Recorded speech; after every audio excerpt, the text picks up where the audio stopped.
Welcome to this webinar. The title of the webinar is Southeast Asia Faces China, New Views from New Books. My name is Don Emmerson. I'm the director of the Southeast Asia program in the Walter Shorenstein Asia Pacific Research Center. This event today is somewhat unusual, and it owes its existence to serendipity. What is serendipitous is the fact that some time ago, the three of us, my two colleagues, Murray Hiebert, Sebastion Strangio, and myself, decided we would write, or in my case, edit and co-author, books about the relationship between Southeast Asia and China. And lo and behold, we beavered away on our respective tasks, and just a matter of weeks ago, all three of the books were published at roughly the same time. That was the serendipitous aspect. And I thought to myself, why not bring us all together, the three of us, and have an exchange? After all, here we've spent a lot of time on these three volumes, and wouldn't it be fun to share the ideas, conclusions, findings, and so forth? Not all of them, of course, but some of them, the most important ones. Debate them a little bit, discuss them perhaps, and then open us up to Q&A. So that is the format. We're going to start with perhaps 10 minutes each, hopefully no more, in answer to a question that I'm going to address to my colleagues, and then perhaps it's a little bit unseemly to ask myself as well to make a few brief comments in answer to the question. And then after that, we'll have a little bit of back and forth among the three authors. And then after that, we'll open up to Q&A. So if you're watching, feel free to write in the Q&A segment on the screen, any kind of questions that you might have. Hopefully we'll have time to answer them. We have about 90 minutes, so that should be ample time. Now, for some quick introductions. Murray Hiebert is a senior associate of the Southeast Asia program at the Center for Strategic and International Studies in Washington, D.C. He has had an outstanding career as a journalist, writing for the Wall Street Journal and for the legendary, pioneering Far Eastern Economic Review, while based in various Southeast Asian countries. His many publications include 2 books on Vietnam and the just published volume that he will discuss today, which I am about to show you, visual evidence of the product. Under Beijing's Shadow, Southeast Asia's China Challenge. Sebastian Strangio is the Southeast Asia editor of the Diplomat, an invaluable source of information and commentary, I might add, on Southeast Asia. Like Murray, he is a widely published journalist and author with particular reference to Cambodia, having written and reported from Cambodia and also from a number of Southeast Asian countries during his tenure with the Phnom Penh Post. And the book that he published on Hun Sen's Cambodia is well worth reading. His specialty shows through quite clearly in the insights that are available to you in that book. But the book we're going to talk about today is his latest book on our theme, namely, and here I'll show you his product, In the Dragon's Shadow, Southeast Asia in the Chinese Century by Sebastian Strangio. Last and perhaps least, the book that I edited and wrote 2 chapters in is entitled The Deer and the Dragon, little different title, although the dragon is still there, The Deer and the Dragon, Southeast Asia and China in the 21st Century. And finally, briefly, I don't want to introduce myself except to say that if I were to review kind of my own experiences in Southeast Asia, I would have to say that the country in the region that I guess you could say about which I am the least ignorant is Indonesia. And that's good in this context because, you know, there's a standard division in Southeast Asia between the mainland and the maritime. So not that I represent the maritime, and I don't think either of my colleagues would be so egotistical as to claim that they represent the entire mainland, certainly not in any political sense. But in any case, you can see the complementarity here, the balance. And so I hope that having said this, our viewers and listeners are at least modestly persuaded that, you know, we deserve to be here and that we can cover the region. Okay, after that somewhat self-apologetic introduction, Let me now ask the question. So the question to the two authors and to myself is this. Let's hope lots of people read our books. That's one of the purposes of this event, is to make that more likely. But realistically, when someone reads one of our books, months will go by, maybe a year, 2 years, 3 years, and the details, the fine details, however fascinating they may be, will probably have faded from the memory of that particular reader. But the reader will hopefully remember something, a kind of bottom line, a sentence, an idea, a thought, a phrase from the book, whether it's Murray's or Sebastian's or quote unquote my book. And so I'm asking each of my colleagues to control that memory. That is to say, to tell us what is the one sort of, most concentrated conclusion, interpretation, idea, finding in your book that you would like your readers to remember. Murray, I'll start with you. Great, thanks, Don. And it's a pleasure to be here with you and with Sebastian. So yeah, I'll just say a little bit about my book, and then I'll tell you what my theme is going to be. But the book, as is probably obvious from the title, talks about how Southeast Asia is responding to a risen China. I go, except for the introduction, I go country by country. And it's fair to say that China's rise is both viewed with anxiety and hope. The anxiety being, can the region survive, as these units of countries, can they survive in the face of China's rise? And then I go in each chapter, whether it's Vietnam or Indonesia or Cambodia, I do economic cooperation, trade and investment, Belt and Road Initiative, political engagement, military cooperation, arms sales, ethnic Chinese. And one of my most alarming findings was the number of new arrivals that are arriving from China and going to have huge impact in northern Laos, northern Myanmar, if nothing is done about it. And then also look at the soft power and education, cultural cooperation, and the tensions over water in the Mekong River and the South China Sea. I'm going to talk about, I think, I was going to just talk a little bit about the Mekong. Hope Sebastian didn't pick the same theme, that we're complementary at least. But it's really come to the fore in recent years. The South China Sea has been getting quite a bit of attention for the last, couple of decades. But the Mekong is pretty new. And the Mekong begins in Tibet and northern China, runs through Myanmar, Laos, Thailand, Cambodia, and Vietnam. So 5 countries. It's barely touches Myanmar. 60 million farmers make their living in the Mekong. China has built 11 hydropower dams on the upper reaches inside China. Plans 9 more. It's also involved in building or financing half the 11 other dams that are being planned on the mainstream in Laos and Cambodia. These dams produce electricity, but they have a huge impact on the environment, affecting water flow, but also cutting sediment flows and the migration of fish, which has a huge impact on spawning.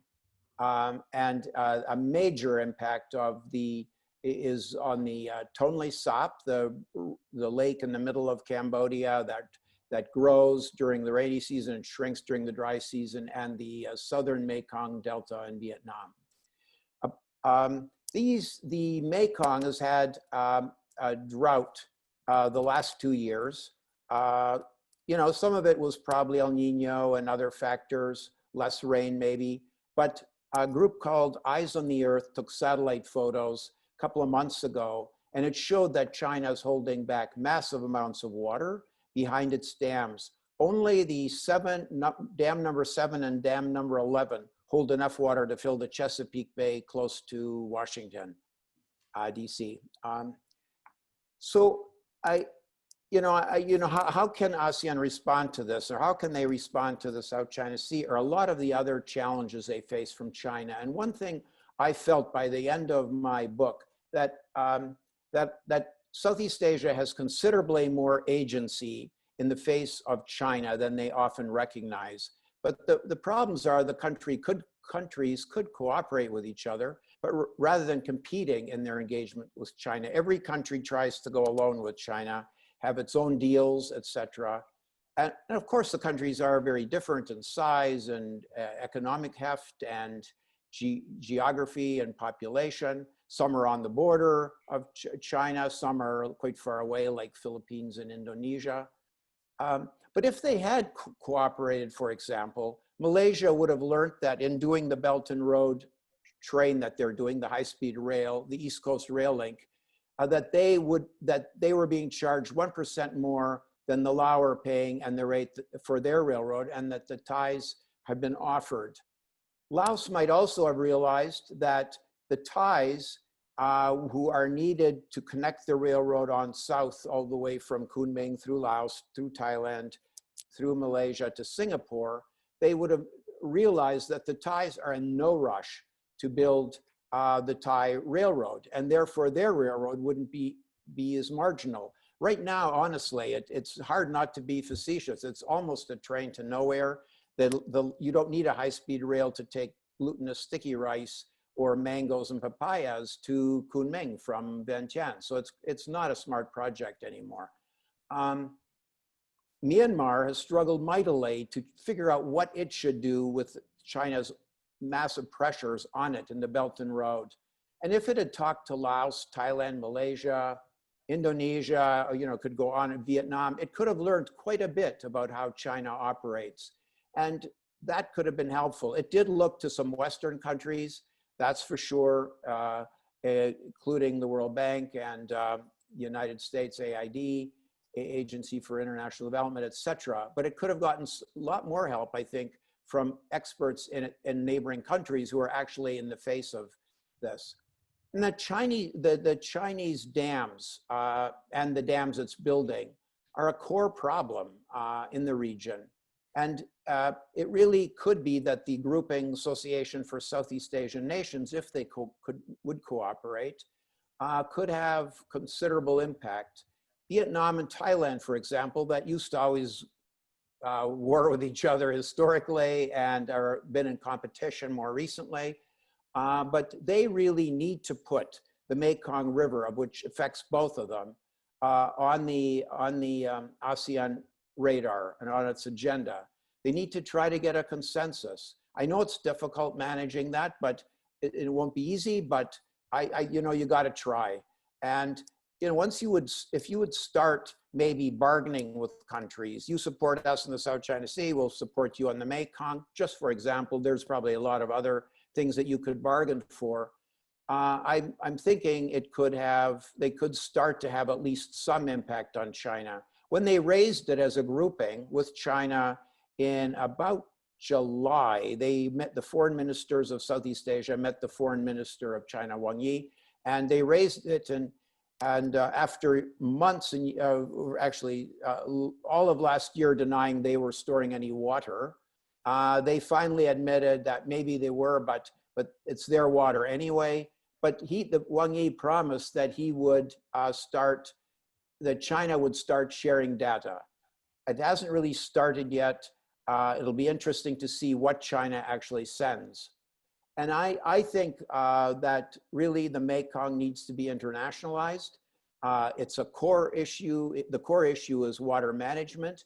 There are 17 countries in the greater Asia region that have headwaters in China.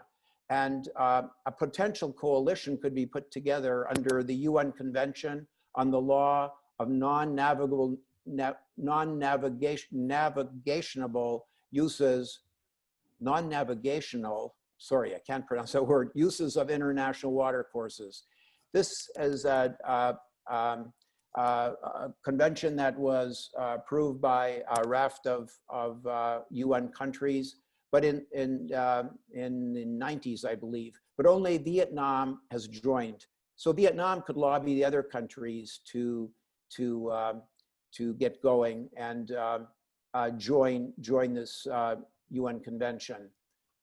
So finally, the geopolitics of the Mekong can no longer be left open. It's really, if this cutting off of water continues, it's wrecking the the agriculture for Thai and Lao farmers who are growing rice, catching fish. It's wrecking the Tonle Sap, which grows around it, grows water rice that grows extremely high, and it's historically been, this has been happening for centuries.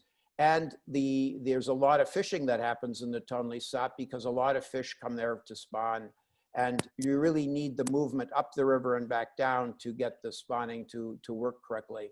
And the Mekong Delta in southern Vietnam is going to be totally hammered, as many of you probably know. It needs water coming down the Mekong so that and silt so that it can stay above the salted water in the South China Sea.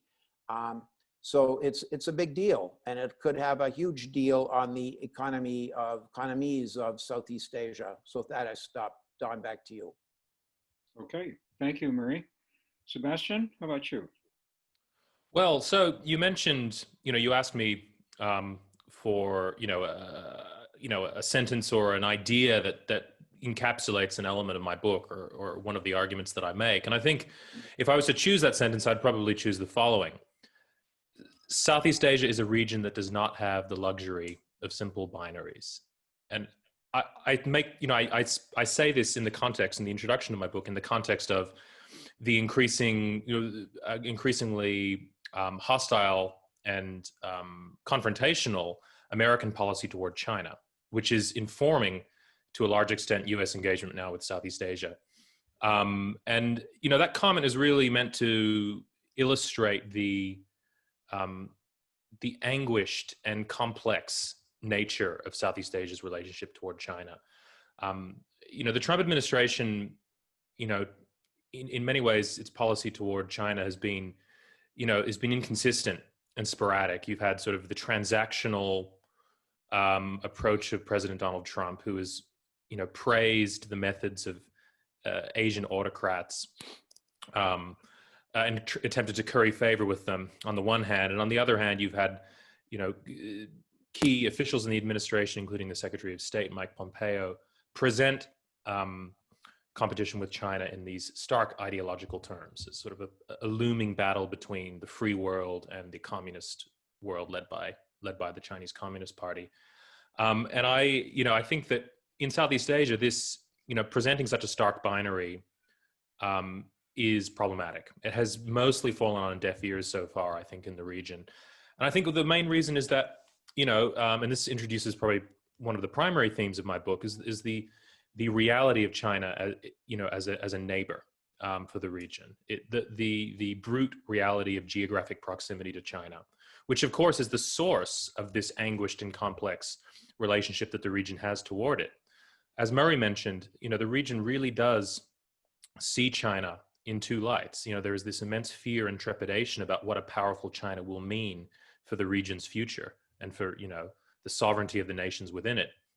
And there is also a great deal of benefit that the region has derived and could derive in future from economic partnership with China. In many ways, the freight train of the Chinese economy has dragged the region upward. Of course, we could talk about how much of that economic benefit has actually trickled down to the bottom rungs of society in many of these countries. But that, of course, is a wider question to do with, domestic politics and distribution within these countries. And I think that it's important, one of the things I discuss in my book is the way that this proximity is in many ways increased.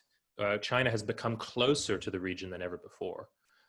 In the mainland parts of Southeast Asia, we see large-scale infrastructure projects breaching what had historically been a relatively impermeable barrier of mountains and forests that kept the various Chinese dynasties and states and empires far away. This was not a region that could be easily traversed overland. There was a degree of trade. Mule traders and various hardy Yunanese merchants would trickle down through these mountains and trade with the kingdoms of what are now Thailand and Laos and Myanmar. But most of the trade took place by sea.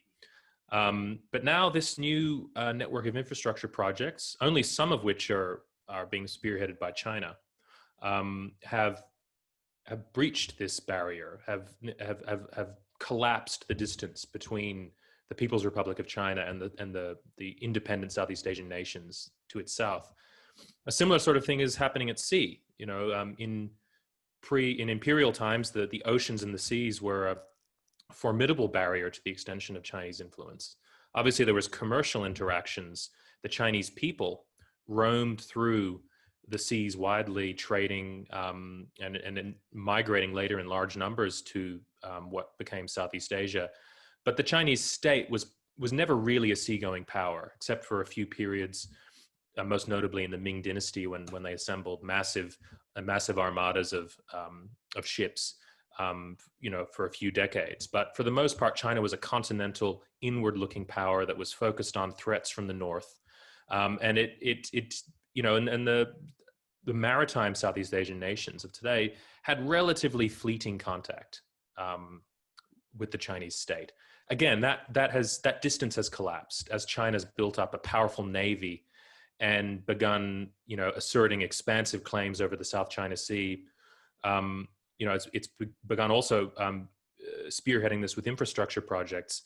The dredging and reclamation of hunks of coral and rock in the Spratly Islands and elsewhere have brought Chinese power to the doorstep of the Malay archipelago, the nations of the Malay archipelago. And so, you know, this proximity bears down on the region in a way that is really without historical precedent. And I think that, you know, this feeds back into that concern that the region has about, or its inability really, or its unwillingness to sign up to an explicitly anti-China coalition or alliance of states. And that, you know, there's a strong desire for American engagement in Southeast Asia, but it's very hard for the US to get the balance just right of engaging robustly with the region and providing a counterweight to China, while also, you know, not pushing the region into a sort of spiraling superpower conflict. So, you know, this is not an easy balance for the United States to maintain, but I think that the current very stark framing of US-China competition is not being particularly welcome in the region. And so I'll leave it there, but I'm happy to expand on any of these points in the Q&A or in the conversation to come. Okay. Well, thank you both very much. And we'll revisit some of those themes in just a moment.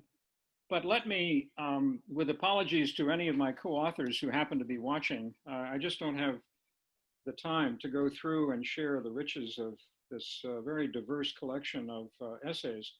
But I want to say a couple of things, particularly as the editor, my sort of point of departure, which in a way is subject to the critique that Sebastian just made, this notion of the binary.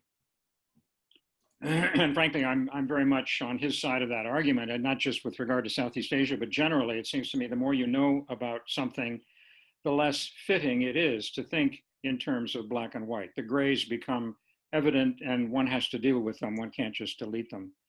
So I begin with a black and white, the deer and the dragon.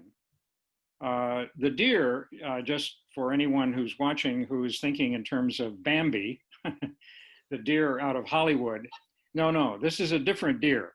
This is a mouse deer. And without going into the sort of, you know, biological aspects of what it is to be a mouse deer, suffice it to say that it's the smallest mammal with 4 feet that runs around, increasingly scarce in Southeast Asia, but still evident. They've been found in Vietnam, for example. They're not just limited to Indonesia and Malaysia, which is the countries where one is most apt to find them. And now, of course, with development, their habitats are becoming threatened, but they do exist. They are for real, and they're small.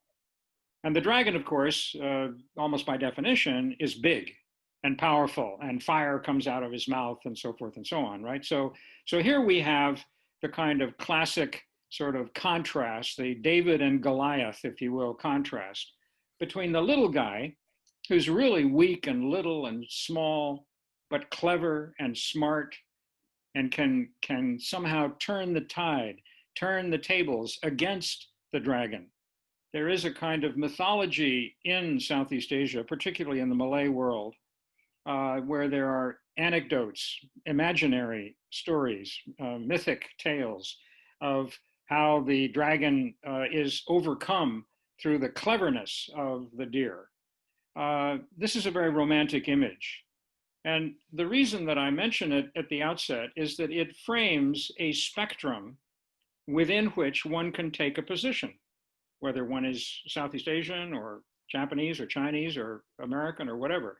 Regardless of your nationality, looking at Southeast Asia, you can come to a conclusion as to whether or not just how clever is the deer, just how powerful is the dragon. And frankly, as I got into the mythology and compared it with the reality, with all due respect and apologies to colleagues, particularly some in Indonesia and Malaysia, including friends of mine who have used the metaphor. The metaphor is very often used in Southeast Asia as a kind of, we are small, but we are clever, right? That's sort of, it's a question of identity, I guess. I don't want to exaggerate its importance. Many Southeast Asian analysts probably haven't even looked at the mythology of the mouse deer, but I have, and it is romantic. And if we look at the stories, even the stories, they do not depend on the cleverness of the deer. They depend upon the stupidity of the dragon.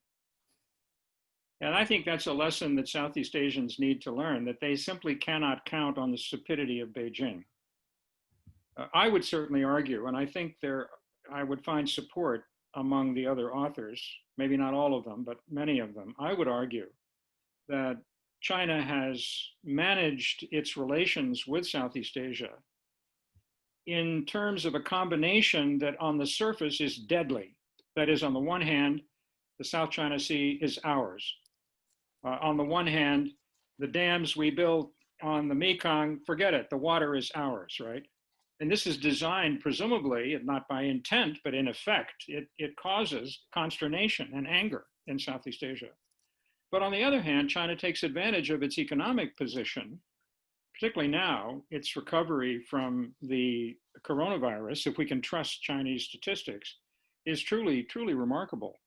I mean, just to put in a little bit of a factoid here, which is not in the book, the annual quarterly comparison of countries in terms of GDP growth or decline, the American figure is -9%. That is to say, in this quarter, the estimate is -9% for the GDP, which is a dramatic blow to the American economy. China's figure is +3%. Now, if you're in Southeast Asia and you're looking at China and you realize that for whatever reason, their economy is perking along, and as Sebastian in particular implied, it may not be a bandwagon that you want to jump on politically, but economically, it makes sense to have good relations with China from which you can clearly benefit, which again, gets back to the importance of not thinking in binary terms that China is somehow either black or white. So the question then that the authors in the book, I think, have particularly dealt with is the kind of ramifications and implications of this combination of tension and attraction. Just to mention the mainland countries very briefly, there's a chapter on Laos and a chapter on Cambodia.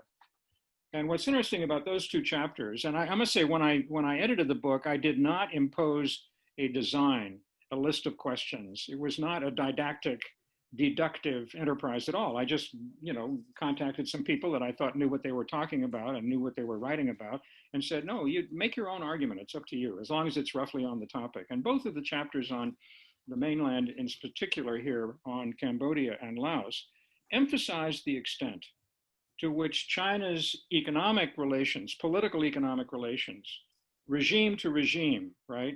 SOE to SOE, right? At the elite level, to be sure, were reinforcing dramatic inequality domestically in those two countries and bolstering corrupt regimes that did not have the interests of their populations at heart. And of course, this then introduces into a conversation that is often limited to the kind of international relations billiard ball table, right? Where, countries collide with each other, the bandwagoning versus counterbalancing, all of that kind of realist literature. And says, well, what about inside the billiard ball? What are the consequences of China's involvement in Southeast Asia domestically? In this context, I might mention, and I don't have time to go through the book and go chapter by chapter, but the chapter on Myanmar is rather unique in that it goes back in time and looks at various mistakes and myths and misunderstandings in US, Myanmar, or then Burma relations. And one of the things that it features is the normative position in the United States with regard to the wonderful character of democracy. And I'm not saying that cynically. I mean, you know, I agree with Churchill. It's the least worst, to summarize. But the Americans, time and time again, read the happenings in Myanmar through the prism of, are they being democratic or not? And of course, punishments followed when they were being undemocratic. Now, there's a counter argument to be made to each of the chapters in this book. And the counter argument there, I suppose, would be, well, okay, maybe one has to adapt tactically, right, to a situation so that you don't lose any kind of, you know, minimal contact, at least when things look better in Myanmar, then at least you have some set of contacts in the country that you can deal with and so forth. But that should not be so hypocritical that you then embrace them despite the fact that they're violating what at least used to be, before the Trump era, a fundamental definition of America, which is democratic, right? Democratic with a small d, liberal democratic. So those are just some of the themes in the book. And I would close with this, going back to what Murray said, you know, anxiety and hope. That's exactly, it seems to me, that is a binary, I admit, and there are all kinds of variations between those two emotions.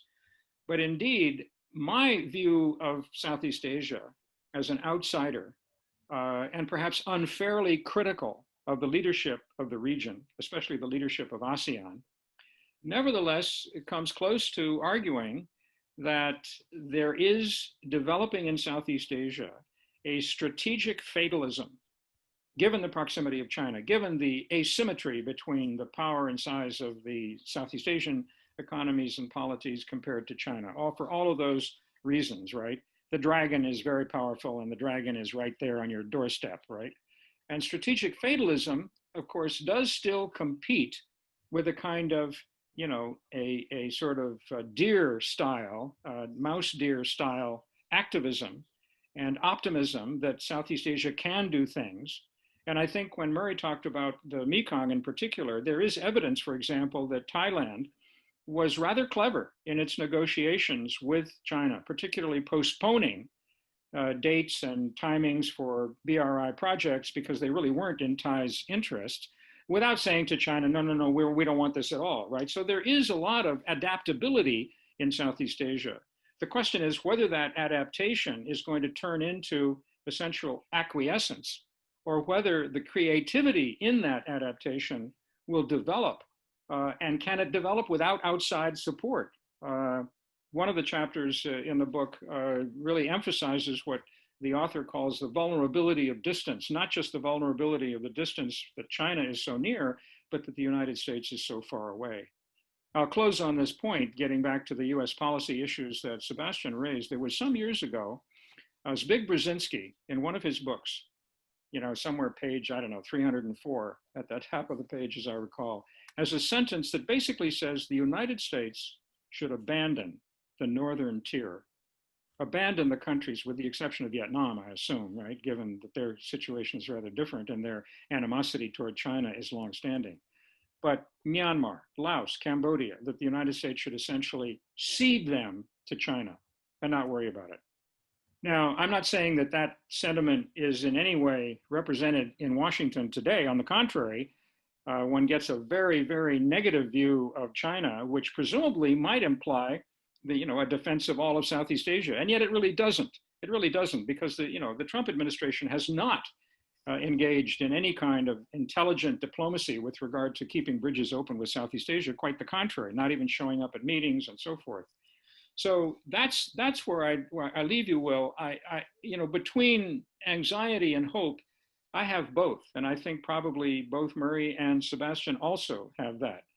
And what I find disappointing is that the ideas, including Murray's idea, which is a fundamental idea, why not share lessons from experiences dealing with China within the members at the elite level, of course, or at least at the academic level and semi-elite level within Southeast Asia. Now, maybe that's happening and nobody's talking about it. That's entirely possible. What about outside assistance? What about the Quad? What about a Quad Plus that might include Indonesia, for example, alongside perhaps, I don't know, South Korea, right?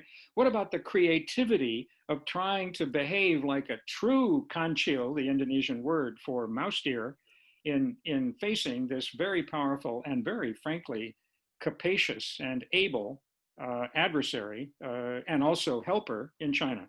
So let's leave it there and open it back to Murray and Sebastian. Any kinds of comments that you might want to make with regard to the discussion so far? Murray, do you want to go first? Do you have anything? Go ahead. Go ahead. Well, I think, I think that I, generally agree with that, that the mix of hope and anxiety. I certainly see, when I look at the region, I certainly see a good element of both. I think that there is a great deal of untapped potential in terms of what the region can do. And Murray made some very good points about how it could, forge closer cooperation on the Mekong issues.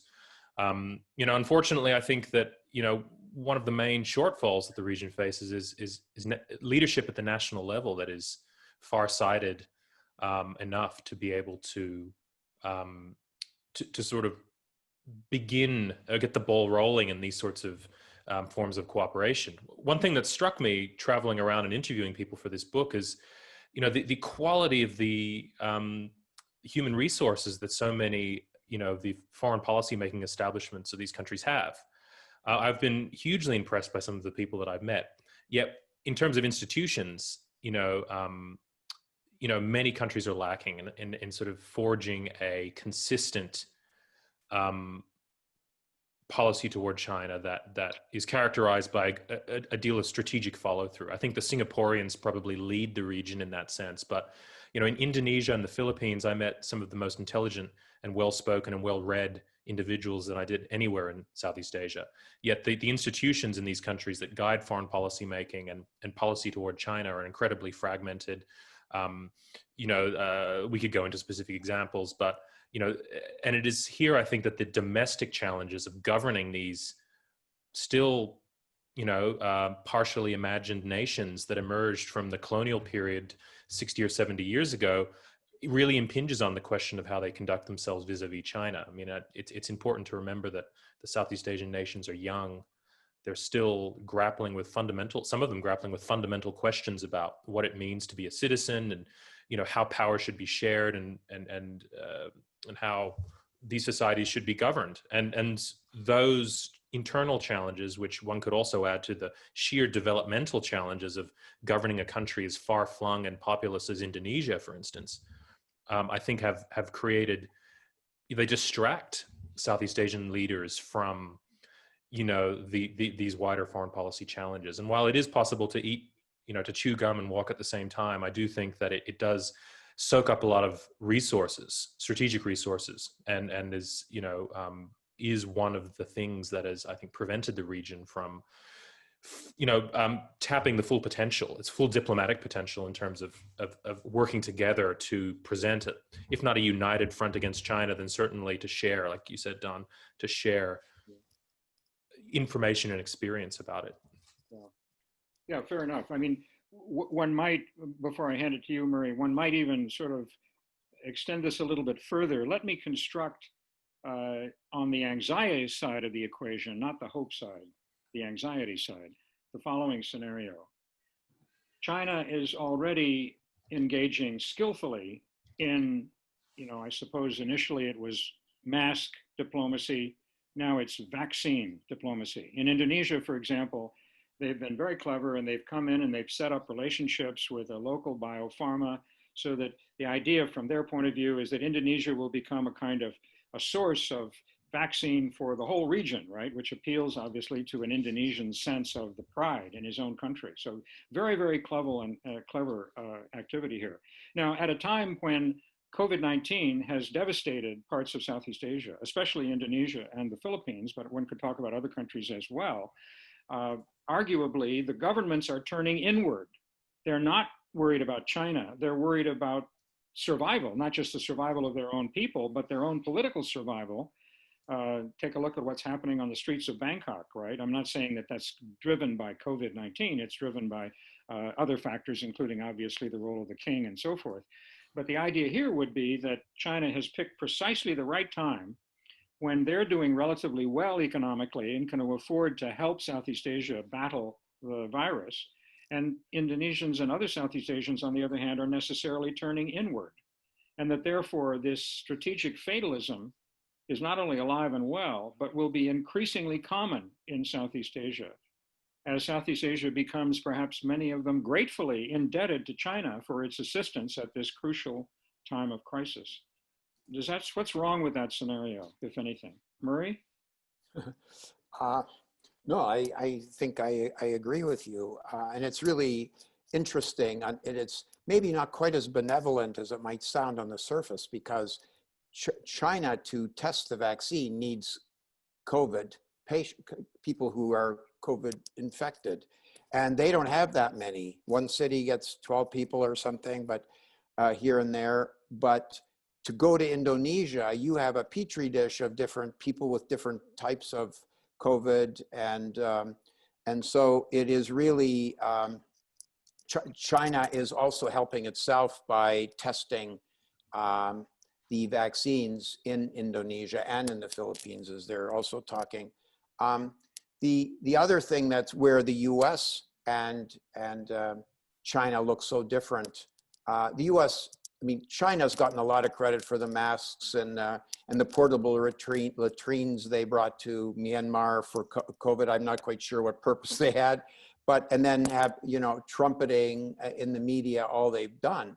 The U.S. has truthfully done an awful lot behind the scenes, and USAID has done a lot, and in Myanmar, in Vietnam, in Philippines, all over the region. But it's gotten little credit because the U.S. doesn't really know how to blow the trumpet very well, I guess. But what else is really interesting is that China, through the WTO, has joined the COVAX, right? COVAX, and they're going to participate in the global effort to find vaccines. And the U.S. has just had two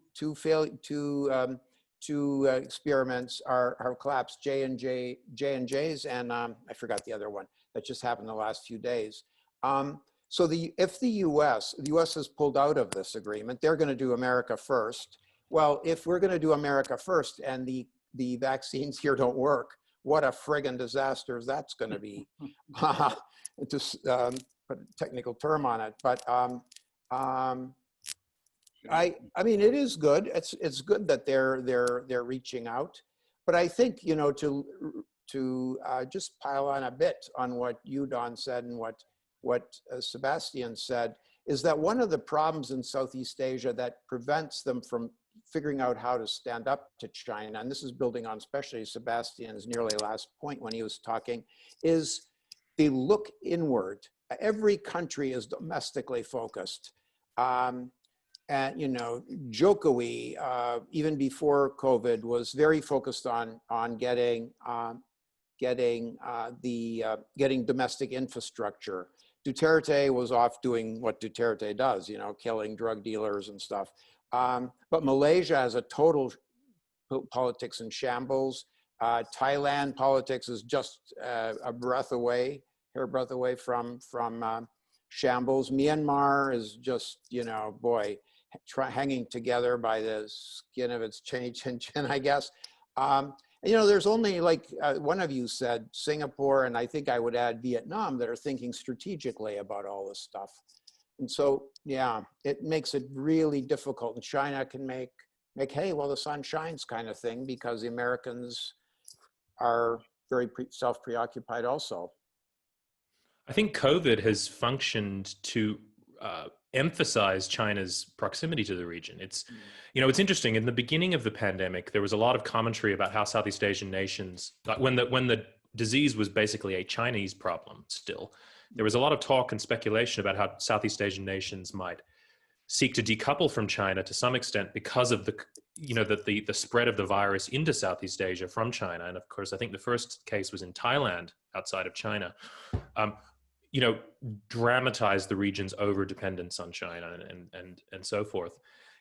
Looking back now, it seems like I wouldn't quite say the total opposite is the true, but China, when COVID finally ends, whenever that is, China will still remain close to the region. And I think that, given the political crises that stemmed from the Asian financial crisis,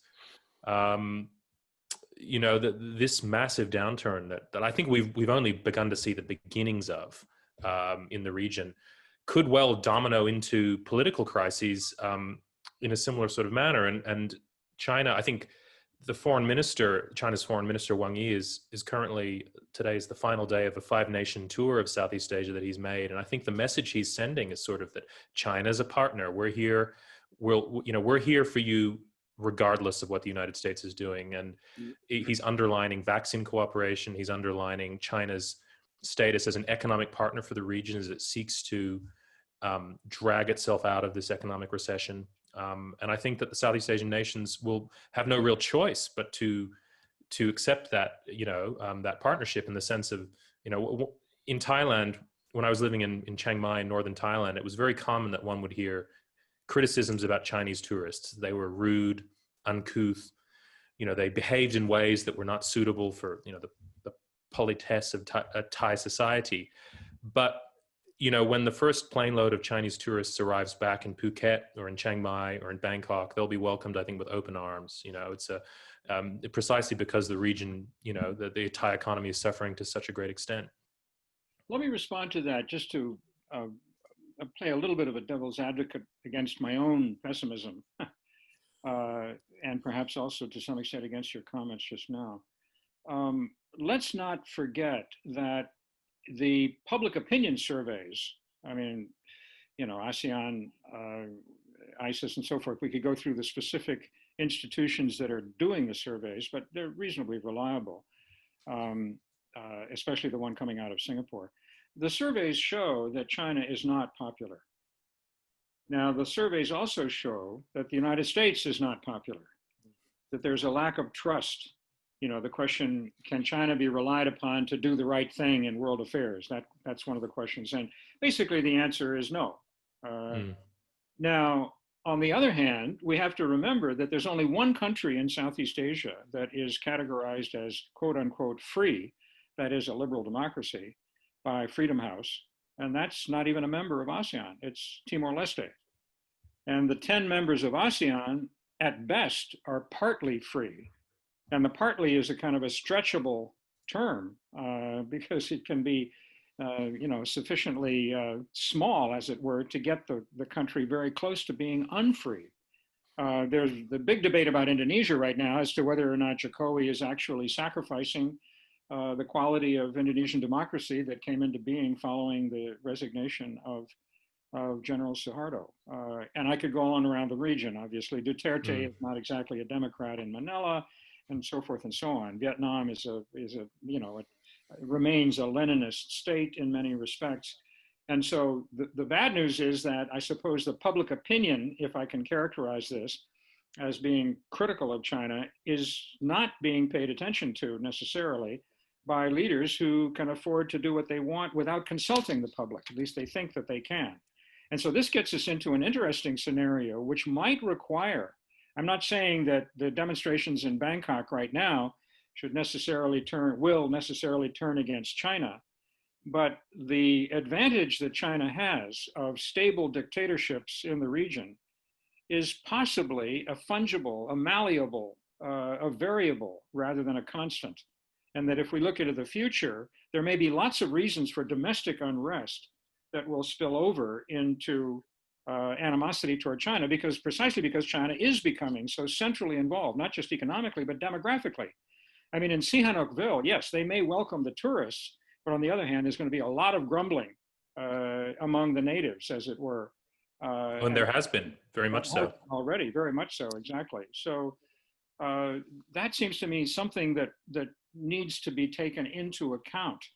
And again, I think it was Murray who was saying, and I couldn't agree more, that, and maybe you were as well, that the capacity in Southeast Asia to understand China, to deal with China, when I went around the region before COVID-19, every now and then, you're at a university, well, who is your China person, right? And okay, I'm being a little too critical, but certainly 5 years ago, let alone 10 years ago, the China person would typically have been someone schooled in Confucian philosophy, an expert on Chinese literature, working on Chinese history, very, very cultural.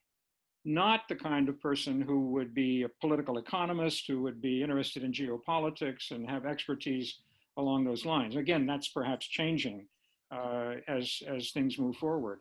But that would be one counter argument. And this leads me to another topic, if I could, which is treated in one of the chapters in The Deer and the Dragon. And therefore, I'm quite intrigued by it. And that is the role of the overseas Chinese. Would you say that the role of the overseas Chinese, using that phrase loosely, in Southeast Asia is an asset to China or a problem for China? Murray, feel free if you want to go. Yeah, that's a really good question. I think it's quite complicated. In Cambodia, they probably do play a bigger role. They seem to almost have a midwife kind of role where they link people up. But in places like Indonesia, Malaysia, they complain a lot, the ethnic Chinese, that they can't get into the action, can't get part of some of the even smaller service roles in the infrastructure projects, for example. But generally, I think there is most of the older ethnic Chinese that have been there since before, let's say, 1990 or the year 2000, view themselves as whichever country they're in. They're Filipino, they're Indonesian, they're Thai or whatever. But the problem, I think, that you alluded to is the new guys who, like you talked about in Sihanoukville, a lot of those guys are now moving, and they're at Shui Koko in Karen State, right across the Thai border, doing some of the same gaming activities. But in the north of Myanmar and Laos, you see them increasingly getting involved in agriculture, pushing the small merchants, the small restaurateurs out of business. And they're growing rubber and pumpkins and watermelon, which you see on the trucks going back into China. And you hear a lot of complaints that they're polluting the water with their pesticides and fertilizer, and then has huge impact on the environment. And then Manila and Bangkok also, and Phnom Penh also have huge, and Vientiane, they all have huge. In the case of Manila, it is pretty huge, are also involved. And they're changing the whole dynamics of Makati and changing the real estate sector. So I think a lot of this is spontaneous and it can't be blamed on China. But China maybe could stop some of it, but it's, so I would say that for the most part, the ethnic Chinese are a bit more of a liability than a benefit, except maybe in Cambodia. Okay. Yeah, I would say the same is true historically as well. I mean, the question of China's relationship to ethnic Chinese communities across Southeast Asia has been a point of tension since before the founding of the People's Republic. I mean, this was, a problem as far back as the turn of the 20th century. I mean, in Thailand, the Kuomintang was banned in the 1920s for, politicking among the Sino-Thais, and the sort of question about the dual loyalty or potential dual loyalty of these communities has been, an issue going right back. And I think, the Chinese Communist Party has always, I think Zhou Enlai, was aware in the 1950s that this was a liability for China, that fears of these communities could potentially blow back on China's attempt in the 1950s to sort of forge workable relationships or better relationships with the newly independent nations of Southeast Asia. And I think that proved itself to be the case later during the Cold War, when ethnic Chinese in all these countries were viewed with a great deal of suspicion, even in countries where, in terms of popular attitudes, ethnic Chinese have been relatively welcome. And I think that the outreach that we've seen that the current Chinese government making towards these communities over the past few years, the describing ethnic Chinese communities as part of a greater Chinese nation, and talking about their role in building the Belt and Road and pushing forward the great project of national rejuvenation that Xi Jinping has declared. This has begun to blur a very important distinction between Chinese ethnic affiliation and loyalty to the Chinese state. And I think that the acceptance of ethnic Chinese communities from the 1980s, 90s, early 2000s was premised precisely on a very firm distinction between these two things. Unfortunately, it's regrettable that the Chinese government is acting in ways that could muddy those distinctions and cast suspicion on ethnic Chinese once again. Yeah, right. Yeah, and then there's the whole topic of the extent to which Beijing is instrumentalizing the overseas Chinese on its behalf. Mm-hmm. And we could get into that if there were time. I think it's time to bring in some of the questions from the audience. We have not yet talked about countries outside of Southeast Asia that are relevant for Southeast Asia-China relations. One question asks about the roles of European countries, France, Germany, and so forth, insofar as the United States, at least under the current president, at least for the time being, is problematic in Southeast Asia for that very reason. Is it possible that some of the European countries don't have that negative association, and therefore could perhaps be involved either spontaneously or in some organized fashion in an effort to back up the Southeast Asians on issues that are obviously important, not just minor issues, but major issues of the strategic autonomy of the region, assuming that the strategic autonomy of Southeast Asia is in the interest of the European countries. Any comments about the role of Europe? I would say, I'll just make a couple of brief things. Europe is playing a very active role. The EU and some individual countries are playing a very active role in signing free trade agreements with Southeast Asia, Singapore, Vietnam, but working on quite a number of other countries.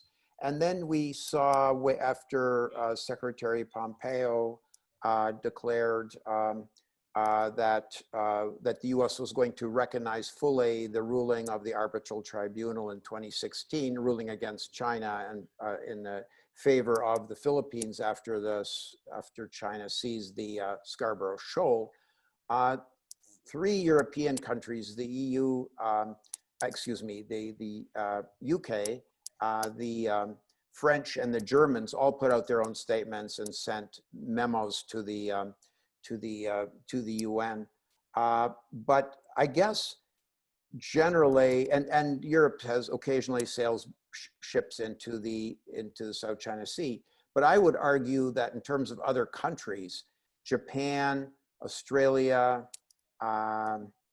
India, boy, they always underperform a little bit, but Japan is by far the most important partner at this point. Mm-hmm. And Australia is maybe rising, especially in the maritime countries. Yeah, Sebastian? Yeah, I'd second that point about Japan. I think it really is the one nation that offers an alternative to China, or it competes with China on China's own terms and quite effectively in terms of building large-scale infrastructure, et cetera, et cetera. In terms of European engagement, I think, there's always been a tension in European engagement with Southeast Asia, which is, Europe brings a values-based form of engagement to the region. It's been very explicit about this, and its trade policy toward the region has been tied to the promotion of democratic values and human rights. And this has, introduced a tension into its relationship with certain Southeast Asian countries. In the case of Myanmar, its criticisms of the awful treatment of the Rohingya Muslims has elicited some reactions from the Myanmar government, as have other governments that have criticized. Same thing has been experienced by other governments that have criticized the NLD government there. It's a similar thing happened after the coup in Thailand in 2014. Its a partial withdrawal of trade privileges from the Cambodian government for its, permanent crackdown, has created a lot of tension with Cambodia. It's tension with Malaysia and Indonesia over the question of palm oil and environmental sustainability.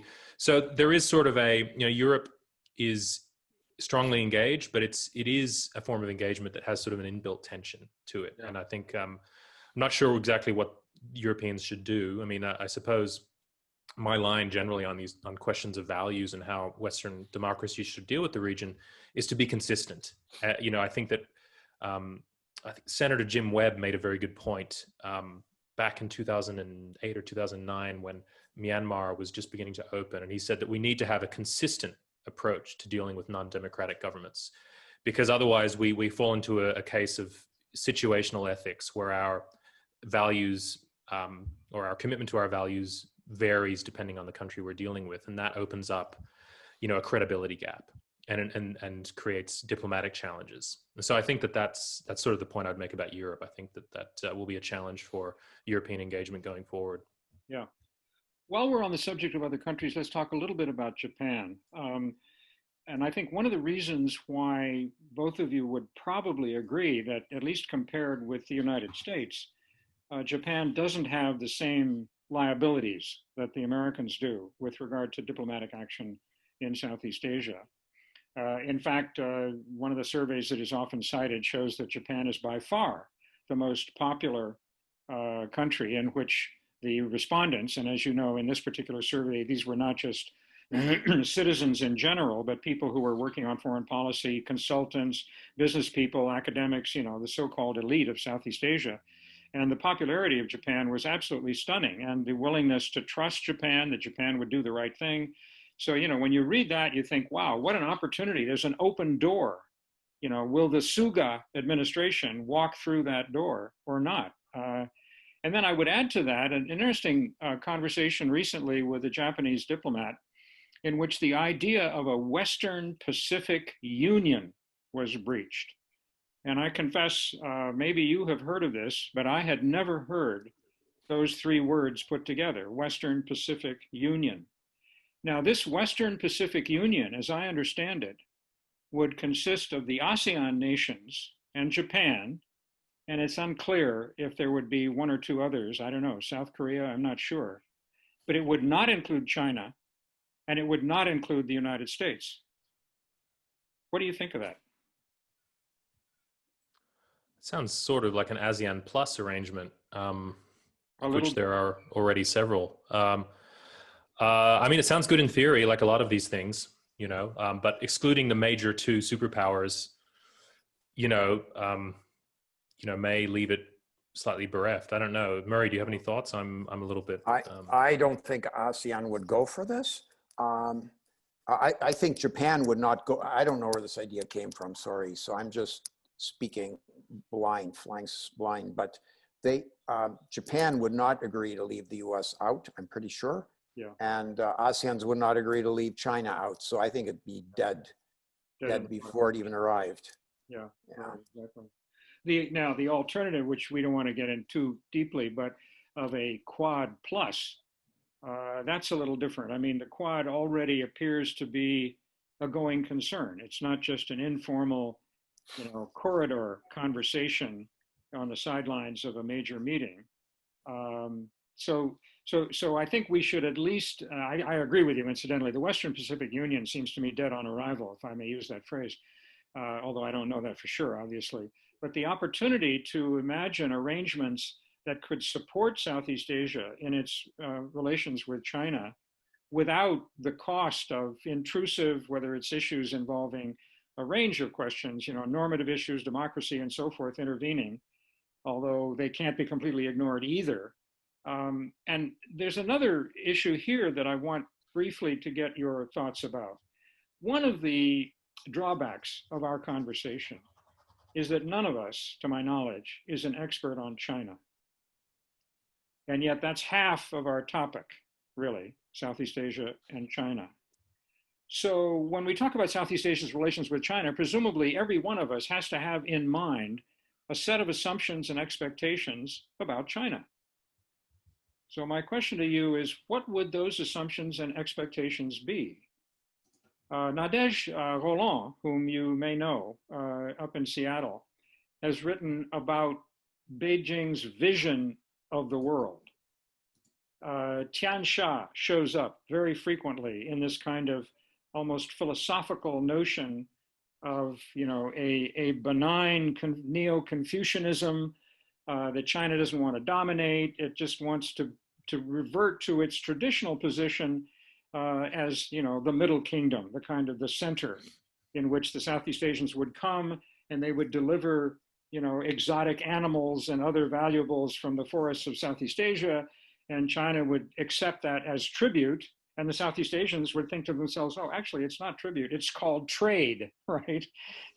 And the sort of mutual, the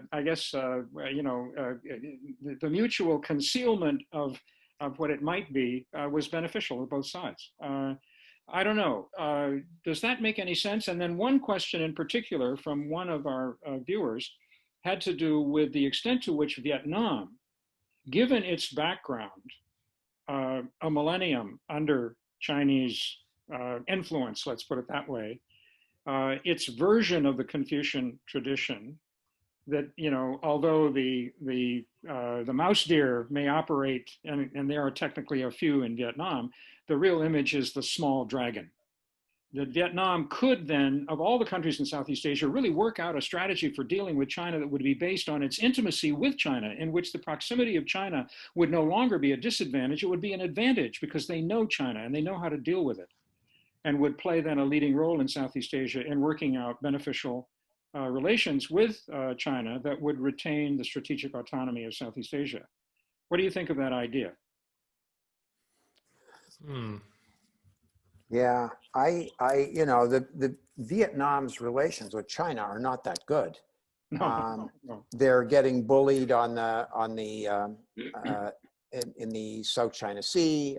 They're getting bullied on their efforts to explore for oil and gas off Vanguard Bank, off the southern Mekong region. They are, obviously the Mekong is affecting them very heavily.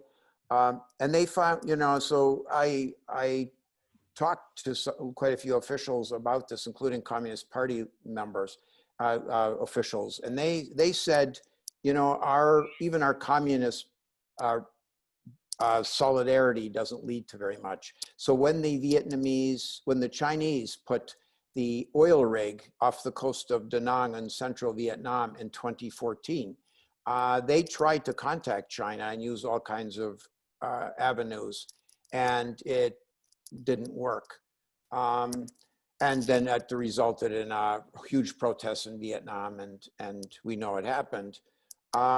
They say that their meetings with China are very pro forma, that China really, they don't have a dialogue. China complains about how liberal the Vietnamese communists are. Before party congresses, they allow a lot of thousand flowers to bloom and let all kinds of dissident views be expressed. And the Vietnamese say that, I've heard this from both the Vietnamese and the Chinese, they said that's going to have an impact back in China, so Vietnam should stop this. They do know they don't take the Belt and Road because they don't want to be too beholden. China has put some things like this really complicated and troubled elevated rail in Hanoi. China has put it on there. But when China, the closest port from Kunming to the ocean is in Haiphong. So China came and said, we'll build a highway to Haiphong. We can move our stuff. Is that good? Is that okay? And Vietnam said, no, you build it to our border and we'll build it with ADB aid from the border to Haiphong. So it's really a troubled relationship, and Vietnam spends more time worrying about this. They can't get closer to the US. They can't take more ship visits, more military exchanges, because they will have to pay for it. So yeah, Vietnam is maybe a good model in many ways. There's not really a better one, but it's not like that works very easily. No, fair It's enough. also true that not every country faces quite the same degree of tension in its proximity to China, because of course the proximity is not only geographic but also cultural and political and what have you. It may in some ways seems to encapsulate all of the region's problems in concentrated form. But yeah, I don't think that it would necessarily be, a model that other countries could, could follow. I think that there's elements of Vietnam's relationship with China that are unique, not least the extent to which it has, historically benefited from China in the sense of, absorbing a lot of very useful tools from China, which have helped it to reinforce its independence from China. That fraught dialectic is something that doesn't exist in quite the same concentration anywhere else. Yeah, right. Well, let me angle the question in a slightly different direction, if I may. I think I'm not the only one who works on Southeast Asia who has the impression that there really are only two countries in the region that are strategic in their foreign policies. One is Singapore, and the other is Vietnam. Now, we could spend a lot of time defining what I mean by strategic and so forth, but it's clear to me in the case of Singapore. I mean, what other country in Southeast Asia has a unit devoted to futurology, that is to predicting the future, that has direct access to the prime minister? Now that is strategic, right? In a synoptic sense, right? You're playing chess, not checkers, chess, right? You're looking for the long haul. Now, Vietnam at the moment is considering possibly following the Philippine example, when Aquino basically sued China, using that term very loosely, under UNCLOS, the United Nations Convention on the Law of the Sea, with dramatic results in July 2016, which essentially delegitimized, at least on paper, the 9-dash line, China's position on the South China Sea. And I could go on into those details. And so the very fact that there are people in Hanoi that are thinking about this, now they may not do it. And of course, what does it mean? If they were to seek redress under international maritime law, that would take years to work its way to a decision. In the case, well, actually it took 3 years, right? From roughly 2013 to 2016 in the case of the Philippines. Maybe it would be shorter, maybe it would be longer, but that's on the other hand, they know that if they did that, the anger coming out of Beijing would be deafening. China would be absolutely furious. And so I'm sure there are those in Vietnam, particularly those that are more sensitive to the party-to-party relationship with China than they are to the state-state relationship. They're going to say this isn't worth it, right? And to put it really simply, why does it appear to be the case that there is no, you'd think that the academics, right, who love to think in strategic terms, right, perhaps partly because they don't, they're not in the military, so they don't have to sacrifice lives on behalf of a theory. But why aren't the academics getting together to try to work out common positions? Maybe not involving all of ASEAN. It seems to me the Cambodian proxy veto is pretty much unavoidable at this point. And so to get an ASEAN decision that makes sense for the strategic autonomy of the region is going to be very difficult to do. But I remember, for example, years ago talking with a relatively high-ranking Indonesian colleague about the South China Sea, and saying, why is it the case that, the four claimants tried to have a meeting at one point, as you probably know, in Manila, and the chair reserved for the Bruneian ambassador was never filled. The other three sat there waiting for the ambassador. He never came, right? And these are four Southeast Asian claimants who have a shared interest in presumably rescuing the resources and so forth in the South China Sea, maintaining freedom of navigation, all of those good things, right? So my Indonesian colleague said, yeah, that's a good idea. Maybe a couple of countries should get together. And I said, yes, great idea. So which countries? You choose. Academics love to be playful, right? And to let somebody else make the hard decisions. And he said, well, I would choose Indonesia because we're the biggest, and Singapore because they're the smartest, right? In other words, they're the most like the mouse deer. And I don't believe that there has been any such contact of a meaningful sense, at least not publicly known. Where are the think tanks in Southeast Asia? Why aren't they getting together to look at this and work out, scenarios, options, and so forth? It's very, very hard to find in Southeast Asia policy intellectuals, or for that matter, even officials, who are aware of just how irrelevant ASEAN is to the security aspects that we are discussing. There's just massive equanimity, and it seems to me that stifles the creativity that the mouse deer is going to need if it is going to outwit the dragon. That would be my own point of view. But having made that comment, let me shift again to some of the questions. With regard to the United States, we have not yet talked about the role of the United States.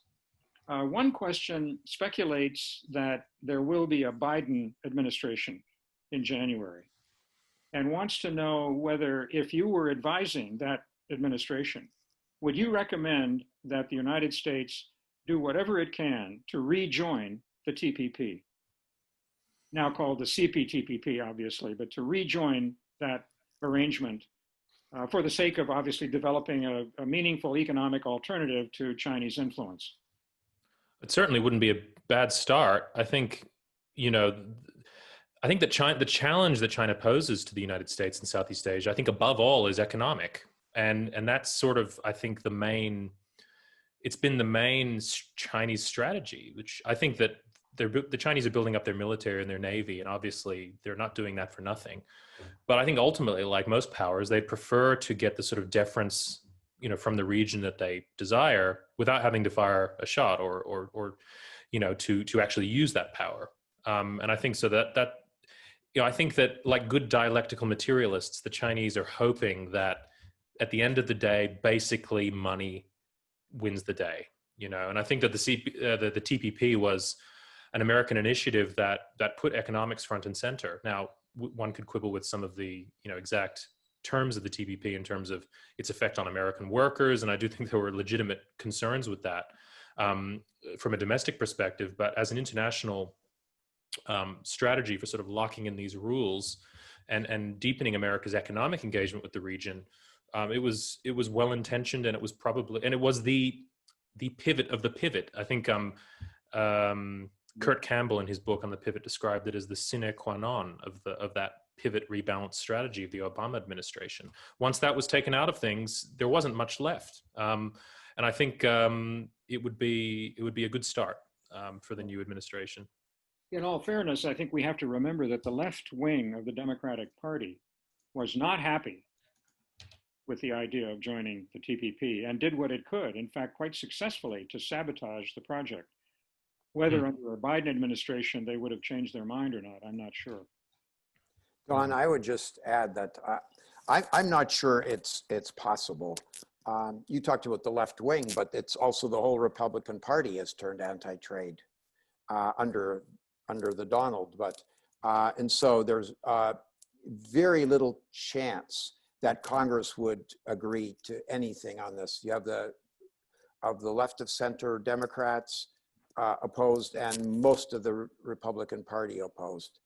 But I do think so maybe you have to find a new vehicle. I think it's totally critical that and this plays into Sebastian's point, the U.S. has to find an economic vehicle to get involved, and they've done a tiny little bit with the establishment of the, oh boy, and I'm doing a DFC, the Development Finance Corp, which is taken over from the OPEC, which does look for ways to invest in the region. It can use private capital. It can cooperate with the Japanese or the Aussies. So that's $60 billion, which of course can be multiplied if others put in money. But it is going to be critical, I think, and I think Biden will recognize this, that you have to have an economic pillar, and you can't necessarily, it's very ironic that the Trump administration a week ago started to launch an investigation into Vietnam for manipulating currency. And and a lot of their other concerns, the criticisms that the U.S. Trade Representative's offices had against Vietnam, many of those are things they had in the TPP. Now they want the Vietnamese to give them free while the U.S. doesn't give anything. That's sort of a non-starter. But But yes, economics, maybe not calling it the TPP is very critical and should happen.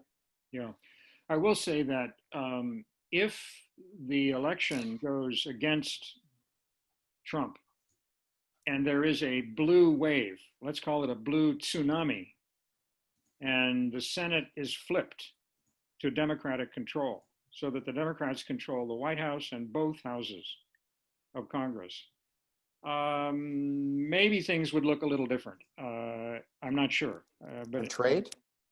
Well, in terms of the willingness of the Democratic Party, maybe not to join the TPP under the same circumstances that existed prior to American withdrawal, but rather to engage in negotiations with the CPTPP to see if there might be, arrangements that could be reached that would allow the United States in under terms that would be, in a sense, a compromise. And I'm not sure how the members of the CPTPP would respond to that, but at least that's conceivable. One can at least imagine it. So Don, they told America, you're welcome to join, but you're not coming in to renegotiate the whole thing. Well, yeah, I know. But on the other hand, China is becoming more and more evident, salient, problematic. People can change their minds. I'm not sure. Maybe I'm being a little bit too optimistic. Another questioner wants to know about the role of Australia. What role do you think Australia can and should play in the dynamics of Southeast Asia's relations with China? Sebastian, you're right in Australia now as we speak. Yeah. Well, I mean, Australia's long been engaged in the region. I mean, this is on our doorstep here, and I think that as of late, there's been a worrying sort of disinvestment in Australian diplomacy and aid to Southeast Asia. Now, just this week, the media here reported that the Department of Foreign Affairs and Trade is about to approve a new aid package for the Lower Mekong nations, or for predominantly for the Lower Mekong nations, which will run to several $100 million over 4 years. So it's a significant injection of aid into the region. So there's definitely an awareness, I think, that the region is important, in terms of Australia's challenging relationship with China. But, in a broader sense, I don't see a huge amount of long-term sort of holistic thinking about how Australia should engage with the region. I mean, we've had, over the past decade, Australia's aid levels to the region have dropped. Funding for diplomacy, for DFAT, has dropped over time. There was a series of budget cuts announced in July. Even as Australia announced a massive injection, a new national security strategy, which involved $260 billion of defense spending over, I'm not sure the time frame, but it was a significant commitment to the Indo-Pacific and Australia's, and meeting the China challenge in military terms. But I also worry about the defunding of universities in Australia, and particularly humanities, the sorts of humanities fields and social sciences that have nurtured so many generations of Australian scholars on Southeast Asia and what have you, and really led the intellectual engagement of Australia with the region. So I think Australia, has a great potential role to play, but the pillars of our future engagement are not necessarily in place. And this latest aid pledge is very good news, but I wonder to what extent it's simply a response to the American formation of the U.S. Mekong Partnership, and a 4-year commitment that will then tail off thereafter. I mean, the Mekong the challenges the Mekong faces, as Murray said earlier, they're permanent challenges. I mean, these dams are not going to be dismantled, and climate change is unlikely to reverse sharply, and all of the challenges of over intense agricultural, groundwater use in the Mekong Delta. All of these things are going to be challenges going forward, and I think that at the moment the Australian commitment to the region is it remains to be seen what its long-term engagement will look like. We're going to have to end in a few minutes, but I wanted to present one last sort of comparison for you to handle. Two colleagues, Eve Tebergen in Canada and Tom Finger, my colleague here at Stanford, have sent in very different but in a way complementary questions, or statements, I guess one might also say. For Eve, the future is Asian. At least that's the impression that he gathers.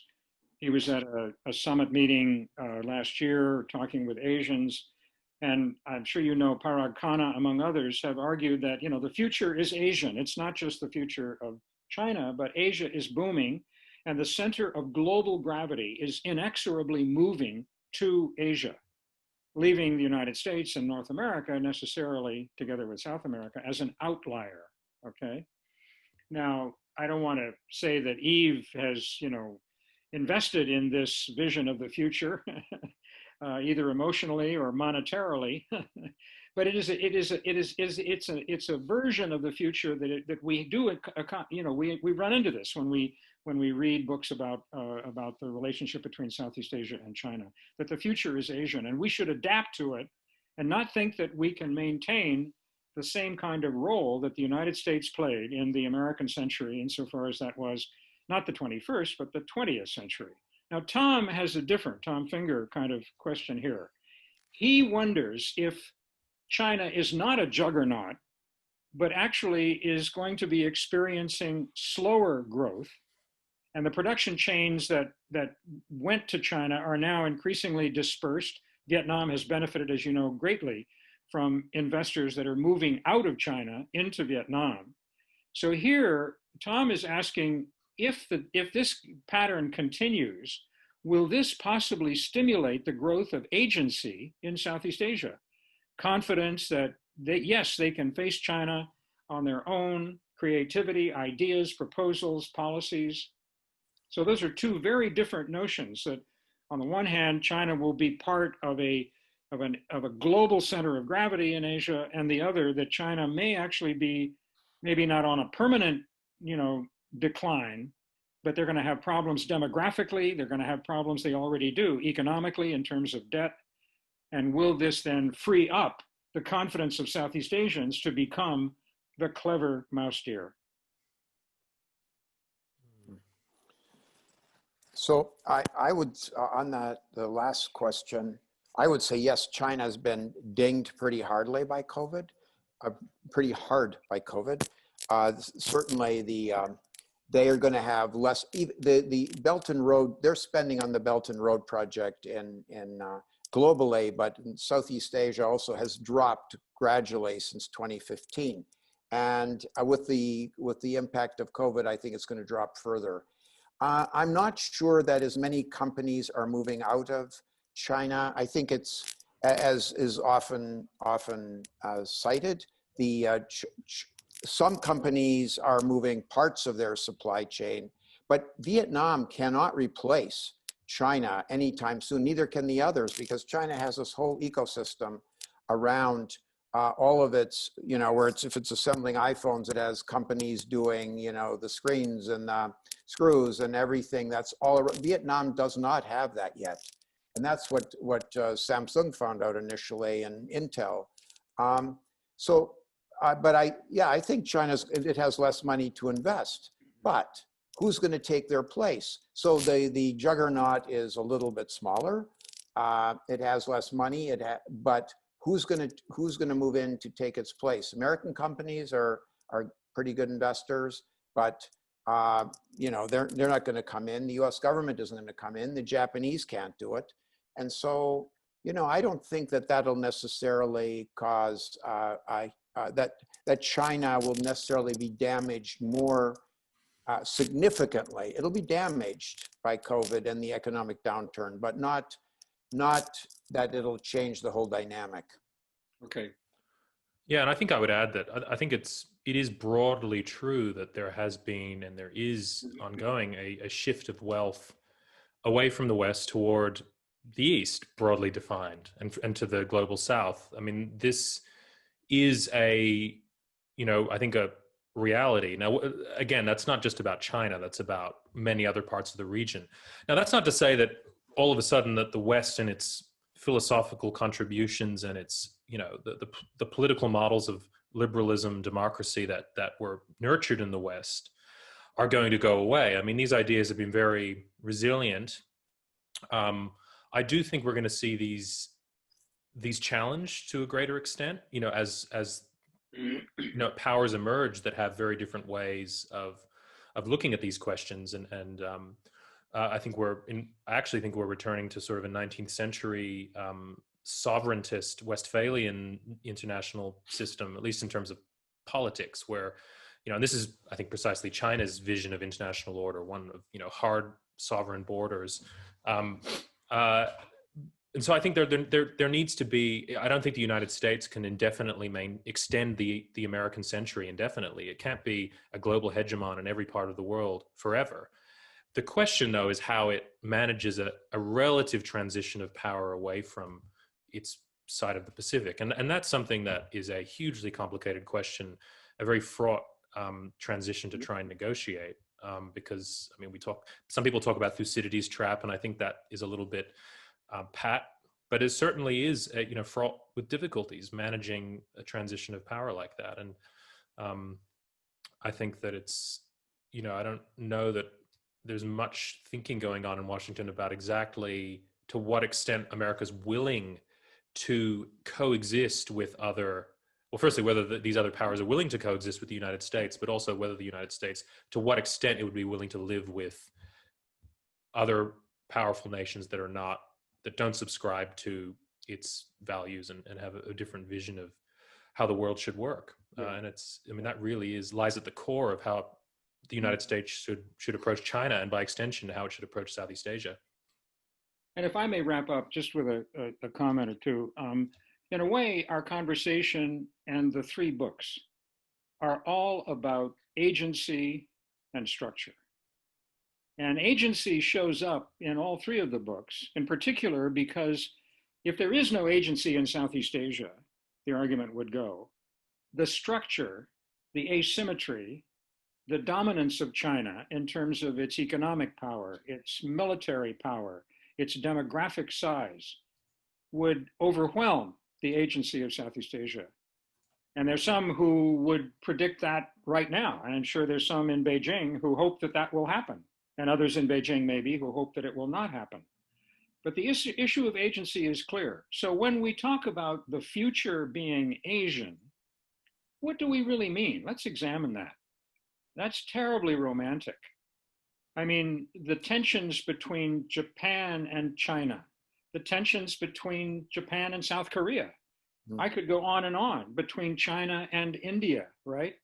I mean, to essentialize Asia is insane. I mean, maybe you could essentialize, the southern quarter of South America. Maybe I'd have to do some research before I don't know how many commonalities versus differences. I suspect there are a lot of tensions there. I don't really know, because that's a small area. But my God, Asia is huge.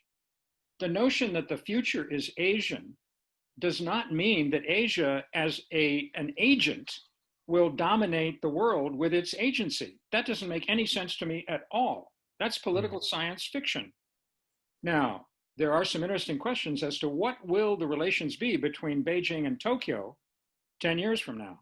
Now, that's very interesting. So I suppose ideally one would want the variety of Asia, because that's what Asia is. It's variety, it's heterogeneity, right? This was the fatal flaw, of course, of the Asian values argument that it tried to. That's exactly right. And I worry that we're importing that fatal flaw into a literature that claims, somehow the future is Asian. No. And what that means is that the diversity of centers of power, middle, major, minor, and so forth in Asia, opens up room for a relationship, yes, with the United States, not based on American global hegemony, which probably is a good thing not to be based on that. I end on a note of optimism. Agency is alive and well. It does need help in Southeast Asia. It really does. That's my conclusion from our conversation. And I don't know where that help exactly comes from, but let me end on this note. Certainly it comes from you, the two of you, and the books that you have written, and the scholarship that others have done on Southeast Asia, who are committed to the notion that Southeast Asia should survive in some sense, and that the strategic autonomy of Southeast Asia is worth defending, worth creating, and worth maintaining. Now that's a normative position, I admit, but I will end on that note and thank you both very much for taking the time for the conversation to take place. Thank you so much. Take care.